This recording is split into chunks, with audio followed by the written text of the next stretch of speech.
If you enjoy videos like this, subscribe to the channel before the video starts. The city was loud, bright, and full of people, but she felt invisible. Her name was Leora, and she was unlike anyone else in her world. Her body was larger, taller, and stronger than the women around her. While others moved gracefully through the streets, Leora's every step drew whispers and stares. Children pointed, adults murmured behind their hands, and even her friends seemed unsure how to treat her. In a society where size meant beauty, power, and acceptance, she was a mistake. Every day felt like a test. She tried to join conversations, laugh at jokes, and even attend celebrations. But the moment she stepped into the room, the air changed. Voices quieted.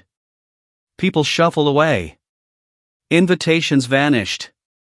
Even when she smiled, her smile was met with cold eyes. Leora learned quickly, being different meant being alone. Yet, deep inside, she carried a secret dream. She wanted to be a mother. She longed to hold a child in her arms, to feel life grow inside her, to share love that was pure and unconditional. But she knew the world would never allow it. People would say she was too big, too strange, too unnatural. Her heart ached every time she imagined it. One evening, as the sun dipped behind the tall buildings, she walked through the quiet streets outside the city. The neon lights reflected on puddles from the afternoon rain. Leora's thoughts wandered, heavy with loneliness. The world seemed vast, and yet painfully small. No one could understand her, no one could see her for who she really was. Suddenly, a voice broke the silence. "I see you." Leora froze. The voice was soft but confident, unlike the mocking tones she had grown used to. She turned to see a human standing a few feet away, his eyes steady and kind. Unlike the others, he did not look away. He did not whisper or laugh. He simply looked at her, fully, completely. "You see me?" Leora asked, her voice trembling. She had almost forgotten what it felt like to be truly noticed. "I do," he said. "I see what everyone else misses." For the first time in her life, Leora felt a spark of hope. Could it be possible that someone could care about her? That someone could believe she was worthy? She didn't know him, and she didn't know why he had chosen her, but something inside her stirred. The city around them continued its noisy hum, oblivious to this quiet, fragile moment. Leora's heart raced with a mix of fear and curiosity. Who was this human? What did he want? Could she trust him? As she took a cautious step closer, the camera of her mind focused on his calm eyes. And for the first time, Leora allowed herself a small, shy smile. Perhaps, just perhaps, she was not as alone as she had always believed. The world had rejected her, mocked her, and shunned her. But here, in this quiet street, one human had opened a door she thought had been closed forever. And for the first time, the impossible seemed possible. The city was quiet again, but this time Leora did not feel alone. The human, his name was Kale, had led her to a hidden place, far from the busy streets and judgmental eyes. The room was small, lit by soft blue lights, with strange machines humming quietly. It was unlike anything Leora had ever seen. "I want to help you," Kale said, his voice steady. "I know what the others won't allow, but you deserve a chance." Leora looked around, unsure. A chance, for what? Kale smiled gently. To become a mother. To feel life inside you, to create something beautiful. "I can give you that gift." Her heart skipped a beat.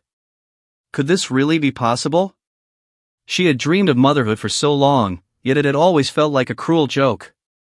But Kale's eyes held no lies, no mockery, only truth. He walked over to one of the machines. "This is not magic," he explained. "It's science.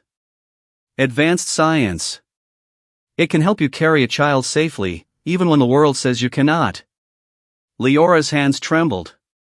Fear twisted in her chest. What if something went wrong? What if this was dangerous? She had already lost so much to the cruelty of others. But the desire to be a mother, the hope she had buried deep inside, was stronger than her fear. I want it," she whispered, almost afraid to speak the words. Kale nodded, his expression calm. Then we begin. But you must trust me completely. This is not just a gift, it's a journey. As the machines hummed to life, Leora felt a strange warmth spreading through her body. Her heartbeat quickened, her mind filled with questions, and yet a quiet joy settled over her. For the first time, the impossible seemed within reach. Suddenly, a soft alarm echoed through the room.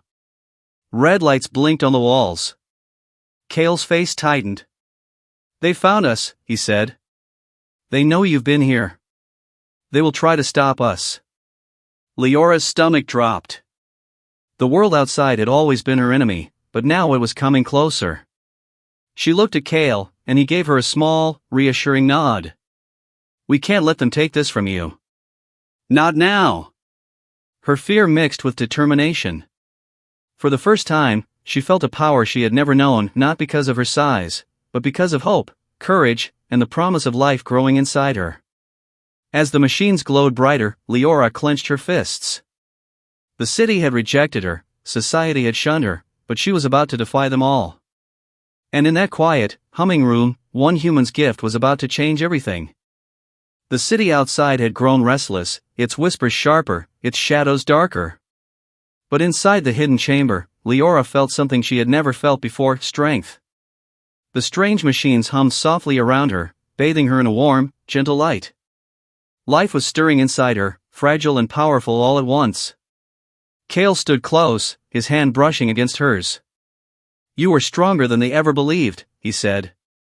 "And this child will prove it." Leora smiled, a mix of fear and wonder in her eyes.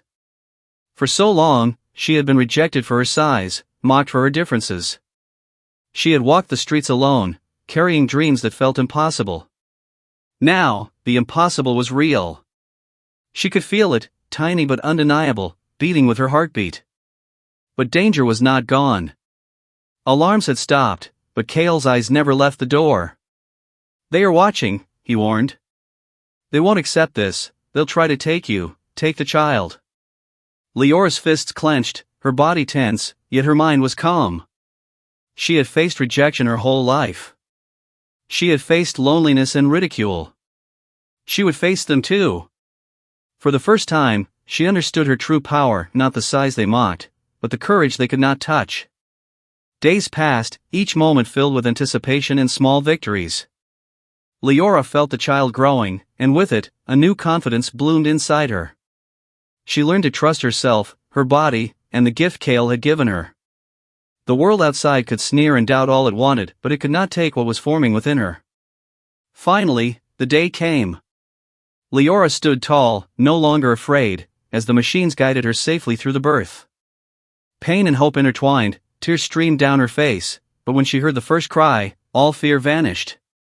Tiny fingers, a new heartbeat, a life she had created, her dream, her gift, now real.